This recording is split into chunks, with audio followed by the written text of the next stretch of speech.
एक बार की बात है। एक बूढ़ा बाबा एक गांव में पहुंचा। उनके कंधे पर तीन भारी भरकम झोले टंगे हुए थे। चलते चलते उन्हें एक नौजवान लड़का मिला।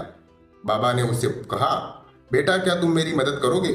मैं तुम्हें इसके बदले 3 सोने के सिक्के दूंगा। लड़का तुरंत तैयार हो गया और बोला, हाँ बाबा जी, बताइए क्या करना है।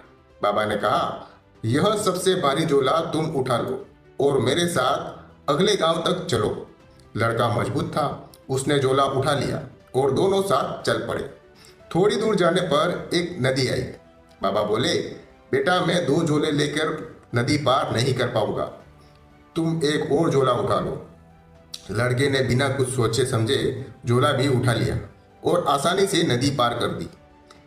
चलते चलते लड़के ने पूछा, बाबा जी इन झोलों में क्या है, ये बहुत भारी है। बाबा ने कहा, सबसे बड़े झोले में तांबे के सिक्के हैं, दूसरे में चांदी के सिक्के हैं और जो मेरे पास है उसमें सोने के सिक्के हैं। अब लड़के के मन में लालच आने लगा। आगे एक पहाड़ आया। बाबा ने कहा, बेटा क्या तुम ये तीसरा झोला भी उठा लोगे?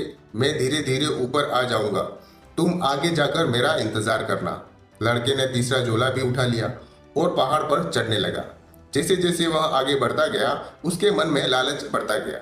उसने सोचा, क्यों न मैं तीनों झोले लेकर भाग जाऊं, बाबा मेरा क्या ही कर लेंगे।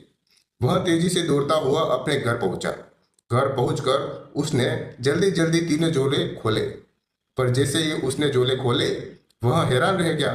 तीनों झोलों में सिर्फ पत्थर थे। एक झोले में एक चिट्ठी रखी थी। उसमें लिखा था, बेटा अगर तुमने आज ईमानदारी दिखाई होती तो मैं तुम्हें इस राज्य का राजा बना देता। मैं इस राज्य का बूढ़ा राजा हूँ जो अपने लिए एक सच्चा उत्तराधिकारी ढूंढ रहा था। ईमानदारी ही असली सफलता की कुंजी है। जय श्री कृष्ण।